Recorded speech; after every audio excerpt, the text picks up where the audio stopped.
উচ্চতৰ মাধ্যমিক দ্বিতীয় বৰ্ষৰ সমূহ ছাত্ৰ-ছাত্ৰীকে শুভেচ্ছা জনাইছো। ইংৰাজী বিষয়ৰ 20 নম্বৰ সাপ্লিমেণ্টাৰী ৰিডাৰ কিতাপখনৰ মেমৰিজ অফ চাইল্ডহুড নম্বৰ পাঠটিৰ কোৱেশ্চন আনসাৰ্স খিনি আজি আমি আলোচনা কৰিম। তোমালোকে নিশ্চয় জানা 20 নম্বৰ কিতাপখনৰ 4টা শৰ্ট কোৱেশ্চন লিখিব আহে, 4টা নহয় বেছি থাকে, 6টা 7টা মান থাকে, তাৰে যিকোনো 4টা উত্তৰ লিখিব লাগে। তাৰে 30-40 ৱৰ্ডৰ ভিতৰত লিখিব লাগে, 2 মাৰ্ক কে থাকে। আনহাতে ইয়াত লং কোৱেশ্চনো আহে এটা, য'ত 7 মাৰ্ক থাকে, 125ৰ পৰা 150 শব্দৰ ভিতৰত লিখিব লাগে। সো আমি প্ৰথমে শৰ্ট কোৱেশ্চন যিখিনি 30টাৰ পৰা 40টা শব্দৰ ভিতৰত লিখিব লাগে, তেনে ধৰণৰ প্ৰশ্ন ইতিমধ্যে পৰীক্ষাত অহাখিনি আলোচনা কৰিম। সো আজি যিখিনি প্ৰশ্ন আলোচনা কৰা হ'ব সেইখিনি পৰীক্ষাত অহা প্ৰশ্নখিনি আমি বিষয় হিচাপে লৈছো। So question number 1, why did it take Bama to reach home in 30 minutes instead of 10 minutes? বামাই ঘৰলৈ যাওঁতে 10 মিনিটৰ ৰাস্তাত কিয় 30 মিনিট নাইবা তাতকৈ বেছি সময় লগায়? So Bama used to enjoy all the fun and games on her way. Bamai ঘৰলৈ যাওঁতে কি কৰে, সদায় ৰাস্তাত থকা যিখিনি ফান গেম গুটেখিনি উপভোগ কৰে। She had a habit of looking at the shops and bazaars. বজাৰ দোকান বিলাকতো চাই মেলি যায়। Snake charmers and monkey performers. এই যে স্নেক চাৰ্মাৰ সকলে হাফ খেলা দেখুৱাই থকা নাইবা বান্দৰ নাচ দেখুৱাই থকা এই গুটেবিলাক চাই মেলি আধা ঘণ্টা কেতিয়াবা 1 ঘণ্টাও লগাই দিয়ে। সো প্ৰশ্নত কেতিয়াবা আহিব পাৰে, why did it take Bama to reach home in 30 minutes or 1 hour বুলিও কেতিয়াবা প্ৰশ্ন আহে। তেতিয়া আমি সেম লিখিম, খালি টাইমটো যেনেকে প্ৰশ্ন থাকিব উত্তৰো তেনেকে লিখিম। So it took 30 minutes or so to reach a distance which could be covered in just 10 minutes. Question number 2, why was Jitkalasa in tears on the first day in the land of apples? So প্ৰথম দিনাই আপলৰ দেশত প্ৰথম দিনাই Jitkalasar কিয় চকুত চকু পানী ওলাইছিল? On the very first day itself, Jitkalasar's hair were shingled forcefully. Jitkalasar চুলি চুটিকৈ কটাই দিয়া হৈছিল। In spite of her violent protest, she was not successful. যদিও তাই protest কৰিছিল, protest মানে violent protest কৰিছিল, গুৰ মাৰি দিছিল, তথাপি কিন্তু তেওঁৰ কথা শুনা নহল। So Jitkalasa was in tears on the first day in the land of apples. আৰু সেইবাবেই Jitkalasa প্ৰথম দিনাই চকু পানী ওলাইছিল। Question number 3, what was Jitkalasa's immediate reaction to the cutting of her hair? 2018 চনত এই প্ৰশ্নটো আহিছিল। Jitkalasar যেতিয়া চুলি কটাই দিয়া হৈছিল, তাৰপিছত তেওঁৰ ইমিডিয়েট ৰিয়েকচন কেনে আছিল? Jitkalasa was very unhappy when her long hair was cut. She felt rather anguished and indignant. Losing her hair was like losing her spirit. There were none to comfort her. She felt herself like an animal driven by a herd. So indignant মানে অসন্মান, এই শব্দটো অর্থাৎ জানি থোৱাটো ভাল তোমালোকৰ। So আমি 4 number প্ৰশ্নলৈ আগবাঢ়ো। What was Jitkalasa's ideas regarding short shingled hair? Jitkalasai short আৰু চুটিকৈ চুলি কটোৱা সম্পৰ্কে তেওঁৰ ধাৰণা কি আছিল? মানে চুটি চুলি সম্পৰ্কে Jitkalasar কি ধাৰণা আছিল? Shingled hair is a sign of anguish and indignity and slavery for Jitkalasa. Her idea regarding short shingled hair was that only unskilled warriors who were captured had their hair cut by the enemy. Her mother taught her that shingled hair was worn only by cowards. So, চুটি চুলি সম্পৰ্কে Jitkalasar বৰ ধাৰণা ঠিক নাছিল মানে তেওঁ চুটি চুলি সম্পৰ্কে তেওঁ বৰ উচ্চভাৱে ভবা নাছিল।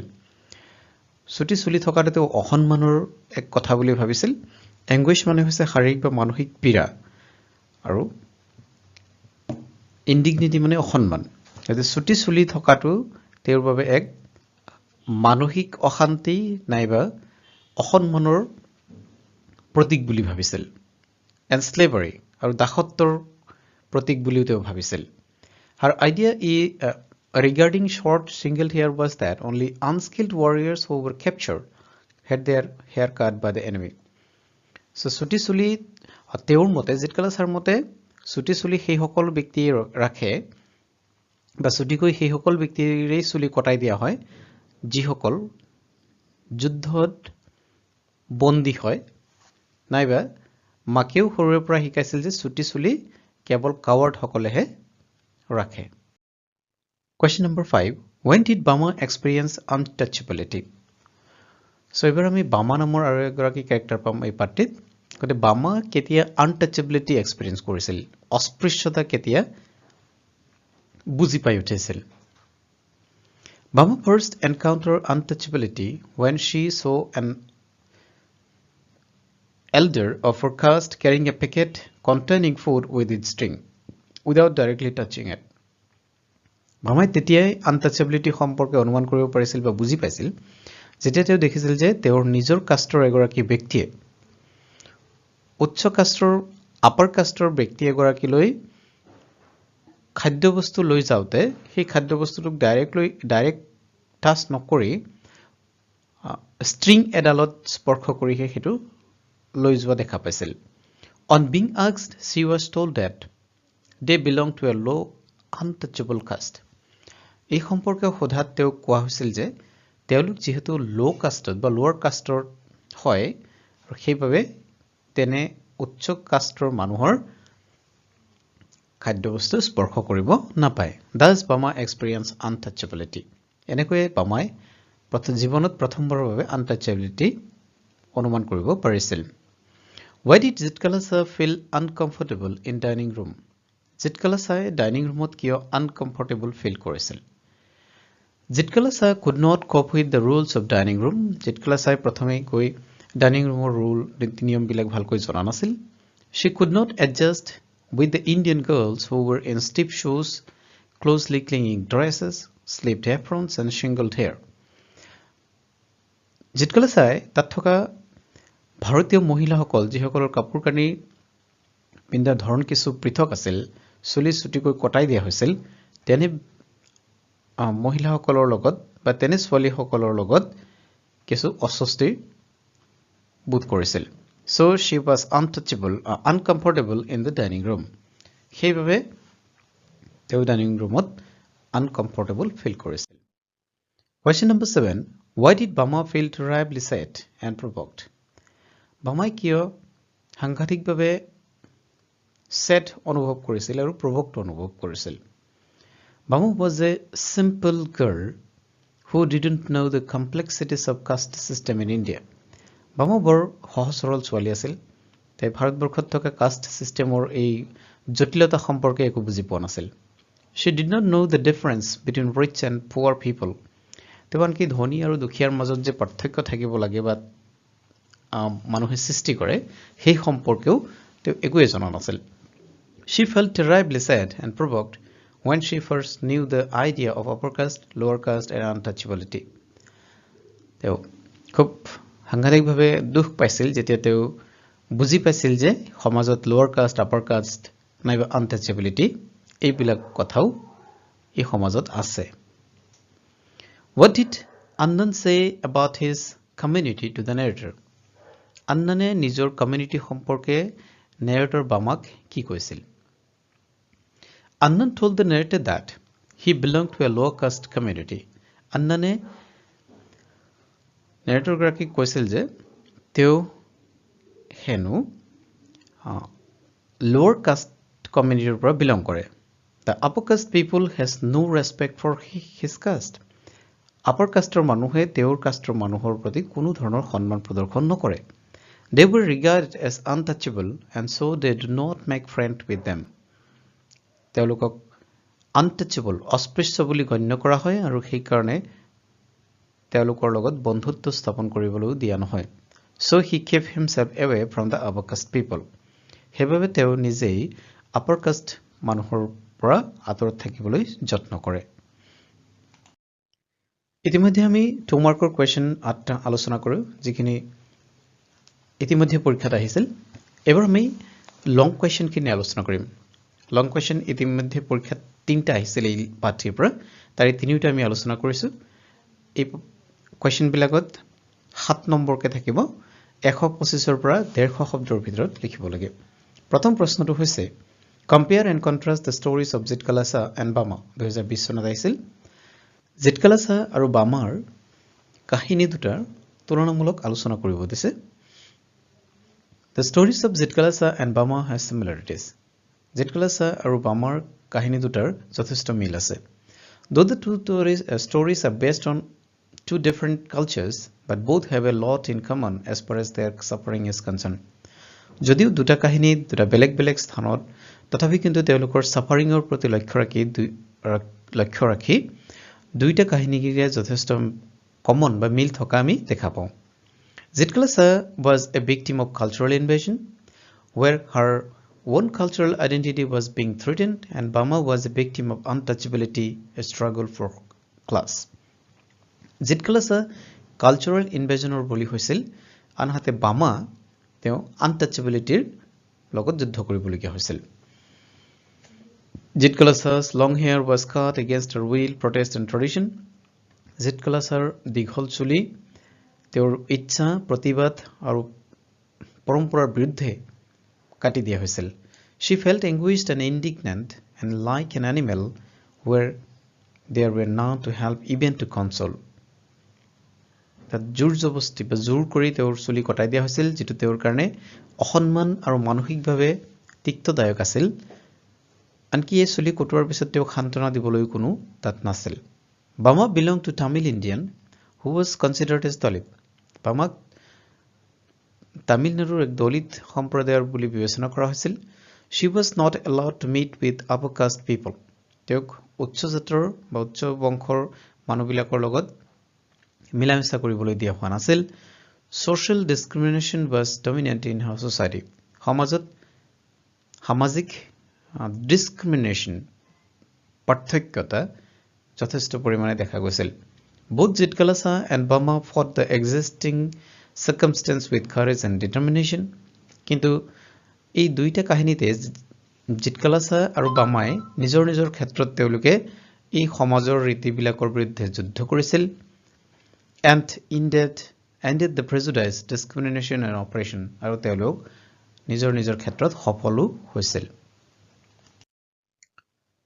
Discuss the form of discrimination projected in the nations of Jitkalasa and Bama 2018 চনত অহা প্ৰশ্নটো আছিল Jitkalasa আৰু বামাৰ কাহিনী দুটাত কি ডিসক্ৰিমিনেশনৰ কথা দেখুৱা হৈছে In the narrations of Jitkalasa and Bama, social discrimination is clear. So long question তিনিটা প্ৰায় একে ধৰণৰে আৰু সেইকাৰণে ওয়াৰ্ডিং খিনি অলপ ইফাল কৰি কিছু ওয়াৰ্ড বিলাক সেম ৰখা হৈছে যাতে তোমালোকৰ মুখস্থ কৰিবলৈ বা মনত ৰাখিবলৈ সুবিধা হয় সেইভাবে তেনেকে দিয়া হৈছে so ইয়াত কিছু কমন ওয়াৰ্ডও পাবা In the narrations of Jitkalasa and Bama, social discrimination is clear. দুইটা কাহিনীতে social discrimination স্পষ্ট ৰূপে দেখা গৈছে Though the two stories are based on two distinct cultures, both have a lot in common as far as their suffering is concerned. Jitkalasa was a victim of cultural invasion. In the story of Jitkalasa, she was forcefully cut hair against her will, protest and tradition. She was ill-treated and discriminated against from the beginning of her journey. Bama was a victim of caste system. She became aware of untouchability in her childhood when she was studying in the 3rd standard. Bama was a low caste girl and had observed that high class people neglect them. They were not allowed to touch food items which are meant for upper class people. So as a last question number Bama's experience is that of a victim of the caste system. What kind of discrimination does Jitkala's experience depict? What are their responses to their respective situations? So Bama's experience is that of a victim of the caste system. Bama caste system or boli hoisil. Eto ami itimodhye paisu je Bama kihor boli hoisil? Bama hoisil a caste system or boli.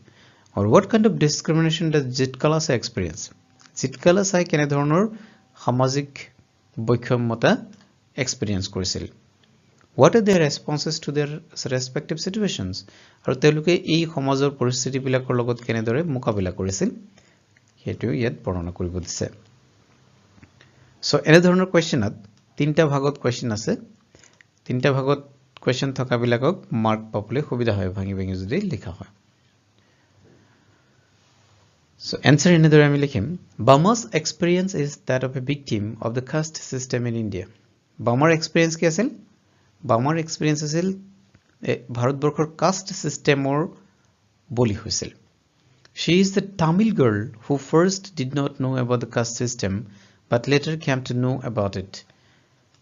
Bama asil egoraki Tamil swali jijoni prothome caste system nu ki he সম্পর্কে একোই জনা নাছিল কিন্তু পৰৱৰ্তী সময়ত তেও জানিবলৈ বাধ্য হৈছিল even in her third standard of school যেতিয়ালৈকে তৃতীয় শ্ৰেণীত পঢ়ি আছিল she experienced the brutal caste system মানে তৃতীয় শ্ৰেণীত পঢ়ি থকা সময়তেই এই caste system সম্পৰ্কে অৱগত হৈছিল in which lower caste people were not allowed to meet with upper class people and lower class people were not permitted to touch the food items of upper class people আৰু এই যে caste system সম্পৰ্কে অৱগত হৈছিল তাত জানিব পাৰিছিল যে লোৱাৰ কাষ্ট মানুহবিলাকে কেতিয়াও আপাৰ কাষ্ট মানুহবিলাকৰ লগত মিলামিছা কৰিব নোৱাৰে আৰু লোৱাৰ ক্লাস মানুহসকলে আপাৰ ক্লাস মানুহৰ বাবে ৰখা খাদ্য সামগ্ৰীখিনি স্পৰ্শ কৰিব নোৱাৰে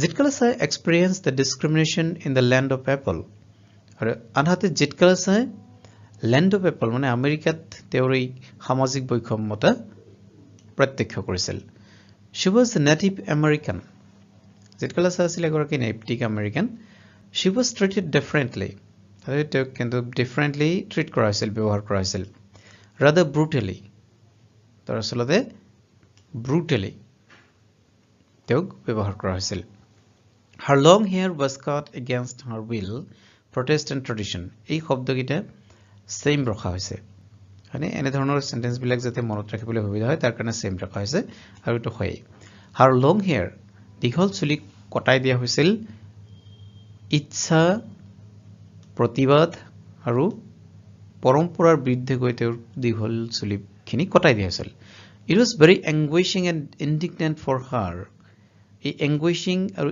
indignant এই শব্দ দুটাও ৰিপিট কৰা দেখা গৈছে বা ৰিপিট কৰা হৈছে যাতে এনে ধৰণৰ শব্দবিলাক